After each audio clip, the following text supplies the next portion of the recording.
Hello friends, स्वागत है आप सभी का CBBKL आर्ट्स क्लासेस में। आज के इस वीडियो में दोस्तों समाजशास्त्र के कुछ मोस्ट इम्पॉर्टेंट क्वेश्चन कवर करने वाले हैं। 100% आपको मैं याद करवाने की पूरी गारंटी लेता हूं। समाजशास्त्र कैसे पढ़ते हैं, कैसे याद होता है, लिखने का तरीका क्या होता है, बोर्ड पेपर में कॉपी कैसे लिखते हैं, 100 में 100 नंबर कैसे आपको मिलेगा, पूरा सब कुछ बताया जाएगा। फिलहाल आपको इस वीडियो में मोस्ट इम्पॉर्टेंट क्वेश्चन कवर करवाने वाला हूँ। दोस्तों, आपका जो समाजशास्त्र का पेपर होने वाला है 2024 में बोर्ड परीक्षा में, उसमें कुछ इंपॉर्टेंट क्वेश्चन जो बार बार रिपीट होते हैं, उन्हीं क्वेश्चनों को मैंने कवर किया है। तो चलिए शुरुआत करते हैं और समझने की कोशिश करते हैं कि समाजशास्त्र पढ़ते कैसे हैं।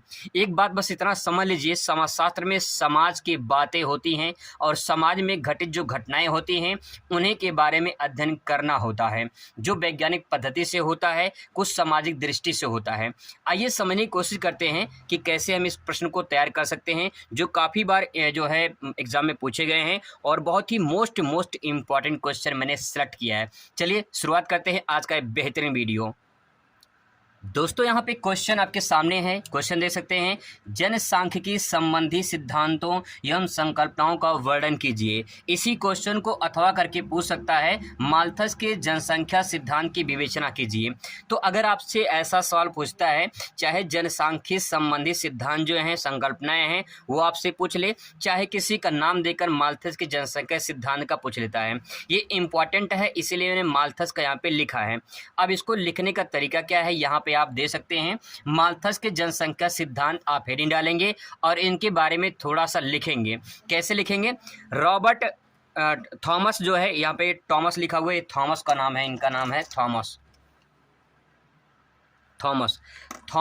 रॉबर्ट माल्थस ने 1798 ईस्वी में, कब 1798 ईस्वी में जनसंख्या सिद्धांत पर एक लेख लिखा था। अब उस लेख का नाम क्या है, वही लेख बहुविकल्पीय में पूछ सकता है कि माल्थस ने कौन सा लेख लिखा था, जनसंख्या सिद्धांत संबंधित कौन सा लेख लिखा था। लेख का नाम है an essay on the principle of population. इन्होंने जो है ये लेख लिखा था, इसी का प्रतिपादन किया था। कब? 1798 में। 1798 में जो है इस सिद्धांत का प्रतिपादन किया था। एन एसे समझने की कोशिश करेंगे, लिखा है an essay on the principle. Principle को ऑन दे भैया, ऑन दे, ठीक है। लिखा है ऑन द प्रिंसिपल आप पापू नाम, कोई पप्पू का नाम का कोई लड़का है पप्पू, तो आप कह रहे हो कि ऑन द एसे, ठीक है। And the essay on the principle को ऑन दे ऑफ पॉपुलेशन, ठीक है। तो इस प्रकार से याद करेंगे, an essay on the principle of population. ये जो है इन्होंने लेख लिखा था और इसी का प्रतिपादन किया था। इसी लेख में माल्थस ने जनसंख्या संबंधी सिद्धांत के बारे में बताया है। अब ये बुक का नाम हो गया, कब प्रकाशित हुआ था ये भी हो गया। बहुविकल्पीय में ये सवाल अलग से पूछ सकता है। तो यहाँ पे एक क्वेश्चन तो बहुविकल्पीय के लिए कवर हो गया। अब इसको थोड़ा सा समझने की कोशिश करते हैं। अब देखिए, इस सिद्धांत में माल्थस ने जनसंख्या को ज्यामितीय अनुपात में बढ़ने तथा खाद्यान्न सामग्री को अंकगणितीय अनुपात में बढ़ने की बात कही है। इस बात को समझने की कोशिश करते हैं कि ज्यामितीय अनुपात में बढ़ने का मतलब क्या है और जो है अंकगणितीय अनुपात में बढ़ने का मतलब क्या है। ज्यामितीय का मतलब ये है, जैसे मान लो 2 है, फिर इसके बाद 4 है, फिर इसके बाद 4 दूनी 8 है, 8 दूनी 16 है, 16 दूनी 32 है, 32 दूनी 64 है। तो अगर इस प्रकार से जो है आंकड़े बढ़ रहे हैं तो इसी को ज्यामितीय आंकड़ा या ज्यामितीय विधि कहा जाएगा। इसके बाद कहा गया अंकगणितीय अनुपात। अंकगणितीय का मतलब होता है 1 2 3 4 5 6 7, इस प्रकार से अगर अंक बढ़ता है तो इसे कहेंगे अंकगणितीय। यानी दोस्तों, यहाँ पे जो जनसंख्या बढ़ रही है वो जनसंख्या कैसे बढ़ रही है? जनसंख्या बढ़ रही है ज्यामितीय आकार में, ज्यामितीय रफ्तार से। और जो खाद्यान्न बढ़ रहा है, ये क्या है? ये खाद्यान्न बढ़ रहा है। ये जो खाद्यान्न बढ़ रहा है ये बढ़ रहा है अंकगणितीय से, ठीक है। तो यहाँ पे वही बातें कहा गया है, जो खाद्यान्न है वो अंकगणितीय अनुपात में बढ़ रहा है और जनसंख्या जो है वो ज्यामितीय अनुपात में बढ़ रहा है। इस बात को थोड़ा सा आप जो है डायग्राम के माध्यम से समझ सकते हैं, जो यहाँ पे डायग्राम के माध्यम से समझाने की कोशिश की गई है। अब देखिए, यहाँ पे जो है आप जनसंख्या ले सकते हैं, जनसंख्या ज्यामितीय में वृद्धि हो रही है। यहाँ पे समय ले सकते हैं ज्यामितीय में, तो यहाँ पे 2 4 8 16 32 64 ऐसे लिखेंगे और यहाँ पे समय 1 2 3 4 5 ऐसे लिखेंगे। अब देखिए, यहाँ पे ये जो ग्राफ देख रहे हो आप, ये ग्राफ कितनी तेजी गति से बढ़ रहा है। इस प्रकार से ये क्या है? जनसंख्या वक्र है, जो ये दर्शा रहा है कितनी तेजी से जो है जनसंख्या बढ़ रही है। वहीं आप खाद्यान्न की देख लीजिए, खाद्यान्न में ये कहना चाह रहा है यहाँ पे खाद्यान्न में 1 2 3 4 5, यहाँ भी 1 2 3 4 5 ऐसे लिख लेंगे। जो खाद्यान्न बढ़ता है वो नॉर्मल रफ्तार से बढ़ता है, नॉर्मल गति से बढ़ता है, अंगगतीय रफ्तार से बढ़ता है। लेकिन यहाँ पे ज्यामितीय देखा जाए तो बहुत तेज़ी गति से जनसंख्या बढ़ रही है। पूरी दुनिया की जो आबादी है वो 8 अरब हो चुकी है, लेकिन खाद्यान्न तो कुछ बढ़ा नहीं है, खाद्यान्न की बल्कि कमी हो रही है। तो सवाल दोस्तों यही है, इस बात को जो यहाँ पे डायग्राम मैंने बनाया है, इस डायग्राम को जो है आप बना भी सकते हैं, या तो समझ सकते हैं या तो स्किप भी कर सकते हैं। लेकिन यहाँ पे इनके बारे में जो इस सिद्धांत में कहा गया है, इस सिद्धांत को समझने की कोशिश करते हैं। यहाँ पे इन्होंने सिद्धांत में कहा है, जनसंख्या सिद्धांत में जनसंख्या संबंधी सिद्धांतों का प्रतिपादन किया गया है। माल्थस का ऐसा विश्वास था कि जनसंख्या पर नियंत्रण प्राकृतिक घटनाओं से ही होता है। देखिए, अब मानव से कितना कहा जाए कि भाई जनसंख्या को कंट्रोल किया जाए, जनसंख्या कंट्रोल किया जाए, लेकिन मानव जो है कंट्रोल जनसंख्या नहीं कर पा रहा है, जिसके कारण यहाँ पे समस्याएं हो रही हैं। अब सवाल यहाँ पे ये है कि अगर जनसंख्या कंट्रोल हो सकती है, नियंत्रण हो सकती है, तो कैसे? प्राकृतिक घटनाओं से। कोई भी प्राकृतिक आपदा, जाए भूकंप आ जाए, बाढ़ आ जाए, सुनामी आ जाए, चक्रवात आ जाए, तो प्राकृतिक घटनाओं से प्राकृतिक शक्तियों कोई रोक नहीं सकता है, तो जनसंख्या कंट्रोल ऐसे हो सकती है। जैसे अकाल, सूखा, सुनामी, बाढ़, महामारी आदि ऐसी बीमारी अगर आ जाती है, आज जैसे प्राकृतिक आपदा आ जाती है, तो जनसंख्या कंट्रोल हो सकती है। यह कहा गया है इसमें, ये खाद्य आपूर्ति तथा जनसंख्या वृद्धि के संतुलन स्थापित करने का प्राकृतिक तरीका है।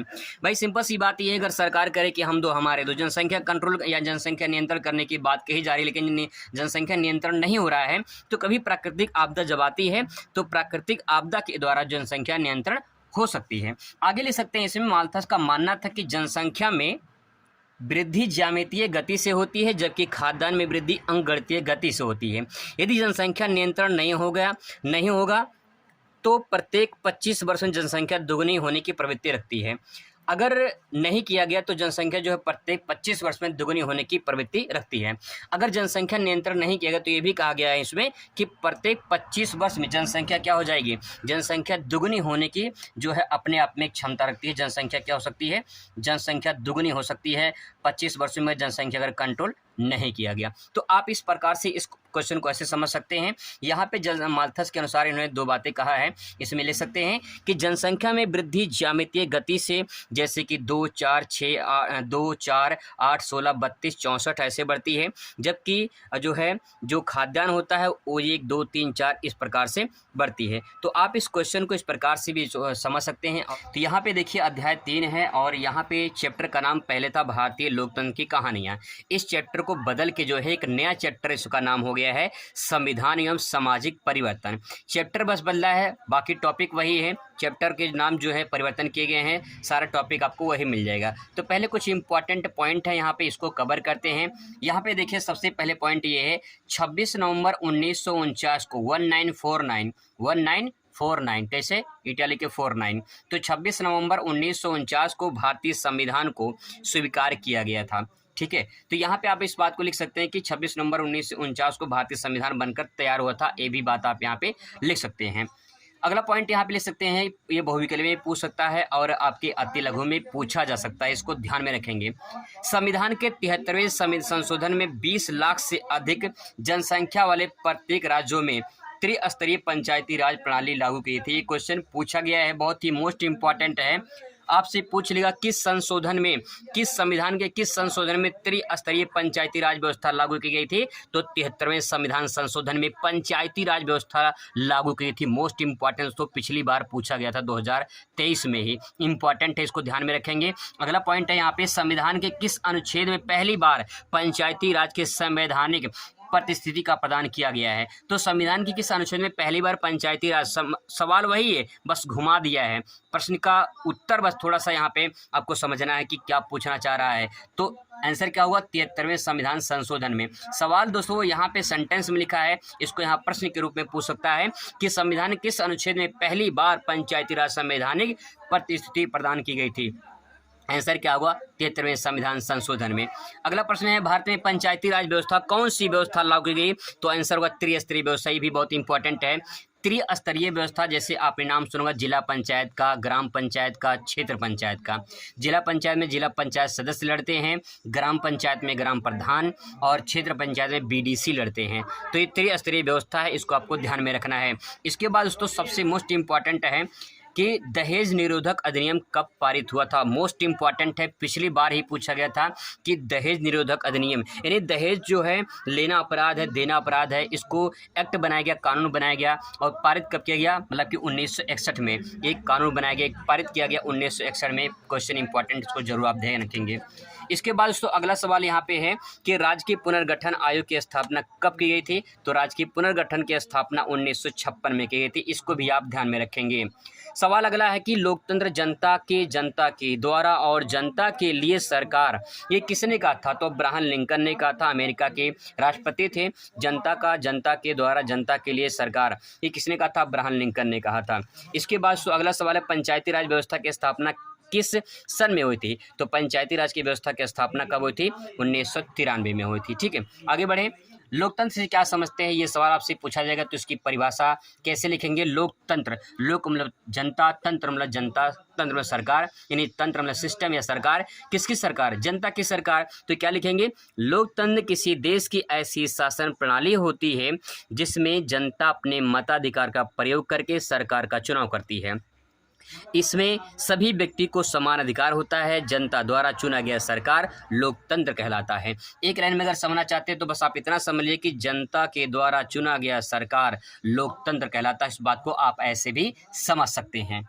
अब्राहम लिंकन दोस्तों यहीं पे कहा है कि लोकतंत्र जनता के द्वारा चुना गया सरकार क्या कहलाता है, लोकतंत्र कहलाता है। अगर आप इसको परिभाषा को ऐड कर देते हैं तो आपको पूरा नंबर मिल जाएगा। इसके बाद दोस्तों बात करते हैं ग्राम पंचायत के 3 कार्यों का उल्लेख कीजिए। ग्राम पंचायत के जो होते हैं उसके 3 कार्य कौन कौन से होते हैं। जैसे देखिए, गाँव के जो प्रधान होते हैं, गाँव के द्वारा जो काम कराए जाते हैं वो क्या करते हैं, उनका काम क्या होता है।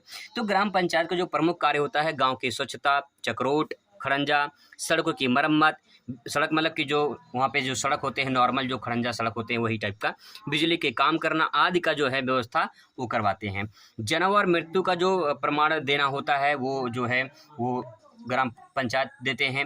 इसके बाद गांव के लोगों का जो है छोटे छोटे जो रोजगार देना, जैसे मनरेगा का नाम, नरेगा का नाम आपने सुना होगा। ठीक है, उद्योग धंधे को बढ़ावा देना ये जो है ग्राम पंचायत के द्वारा किया जाता है।